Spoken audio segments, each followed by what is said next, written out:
Hello everyone, I'm Shelza Mota and today's topic is a visit to Cambridge of literature book Honeydew. A visit to Cambridge is a story of two handicapped people, but they are extraordinary because they hadn't give up in their life.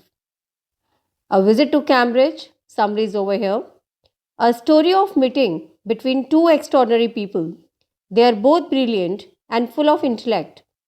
They are what people call disabled. However, the story calls them two people who are differently abled. That means that they are not disabled. They are not seeking for anybody's sympathy, but they are differently abled. Stephen Hawking is one of the greatest scientists of our time. He suffers from a form of paralysis that confines him to a wheelchair and allows him to speak only by punching buttons on a computer, which speaks for him in a machine like voice. Another character, Firdaus Kanga, who is a writer and journalist, who lives and works in Mumbai. He was born with brittle bones that tended to break easily when he was a child. He suffered a lot of fractures in his early childhood. Now, as the story begins, as I have told you, there are two main characters Firdaus Kanga, whose introduction we have already got, and the next character is Stephen Hawking. Stephen Hawking is one of the greatest scientists of his time. Now, as the story onset, a visit to Cambridge by Firdaus Kanga begins with him taking a walking tour through Cambridge. During this tour, his guide mentioned that famous astrophysicist Stephen Hawking lived there. The author had completely forgotten about this, and just as his tour ended, he went to a phone booth to contact him. He was able to talk to Hawking's assistant and explain to him that he had come all the way from India on the wheelchair. The assistant allowed him half an hour with the scientist from 3:30 to 4. The writer mentions how people often ask differently abled people to cheer up as if they have a courage account that are too lazy to draw a check on. He feels that only thing that can make you stronger is seeing someone like you achieve something. Stephen Hawking told him that he hadn't been brave and this was the only choice he had. Although the writer is of a conflicting view, the author was guilty of making the scientist speak, as it took a lot of effort for him to tap on his little switch and find words in his computer. Now, this was the only way through which Stephen Hawking used to communicate. And not only this, he had written a book also. The book name was A Brief History of Time. The writer then gives a description of Hawking's as to how he looks like a three-dimensional version of all his photographs in magazines. First impression of his appearance is shocking, but he is the embodiment of inner glow in a man. He made the author believe in the eternal soul that everything else is just accessory. Hawking thinks there is nothing good about being disabled, but the writer is of the view that it makes you realize the existence of kindness in the world.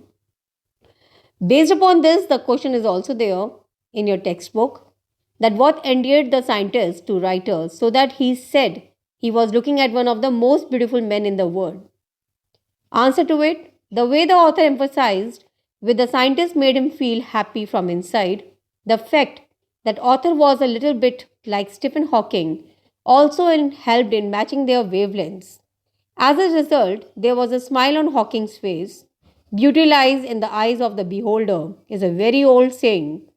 The definition of beauty varies as per the situation and subject. The weak, pale, disabled scientist may not look beautiful at all through conventional angles, but the radiance of intelligence and the self satisfaction of attaining so much in terms of discovery makes Stephen Hawking one of the most beautiful men in the world. Further upon being asked in the story if he inspires a lot of people, makes it any better for Stephen, he answered that it doesn't. For someone whose body is like a claustrophobic room, that means congested room, whose walls are getting narrower day by day, it doesn't make much of the difference. The only advice Stephen had to offer to differently abled people is only to focus on things they are good at. That means only try those things in which you believe you can attain the success to gain the confidence in your life. The half an hour came to an end and it was the time for the writer to leave, but the scientist made him stay. He offered the writer tea and a tour of his garden. His garden was as big as a park and but Stephen covered every inch of it in his wheelchair, while the writer dodged himself out of his way. Now, when the story is about to end, they didn't talk much in the sun. When it was a time to leave, the author touched his shoulder and wheeled out.